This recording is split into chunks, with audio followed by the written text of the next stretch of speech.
Most people think fashion production is controlled by designers. It's not. And once you understand that, you start to see the industry differently because production isn't controlled by the people creating ideas. It's controlled by the people who can move them. That's the difference. In Los Angeles, there's still production factories, contractors, pattern makers, sewers, but access to them, that's not open, not the way most people think.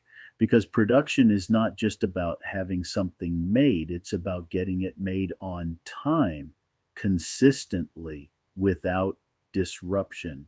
And that requires something most people don't have: relationships, long term working relationships that allow things to move without friction.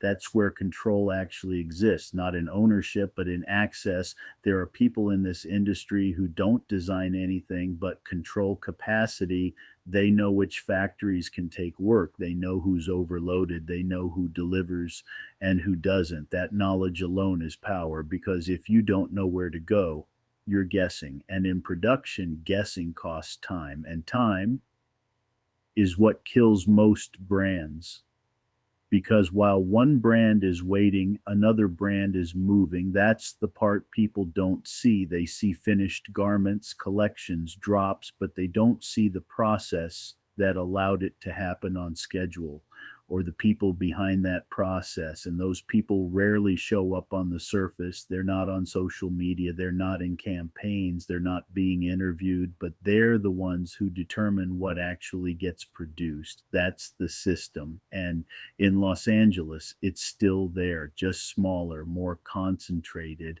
and harder to access. That's why some brands move differently. They're not just designing, they're connected to people who can move production without delay. You see it in brands that are able to restock quickly, brands that don't disappear after one good release, brands that can adjust mid-season without collapsing their timeline. That's not luck, that's proximity to production. And proximity creates control. Other brands never get close to that layer. They operate at a distance. They rely on emails, middlemen, overseas timelines they don't control. And when something goes wrong, they have no leverage, no visibility, no way to fix it quickly.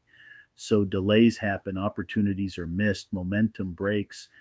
And from the outside, it looks like inconsistency, but inside the system, it's lack of access. That's the difference, because production is not just a service, it's a gate, and not everyone gets through it the same way.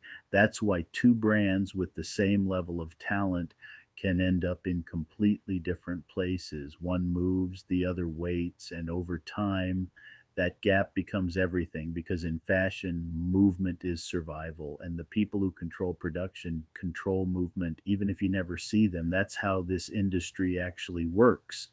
And once you understand that, you stop looking at fashion as a creative field alone and start seeing it as a system of access, because at the end of the day, it's not just about what you make, it's about whether you can get it made at all. And most people never get close enough to see who's really in control.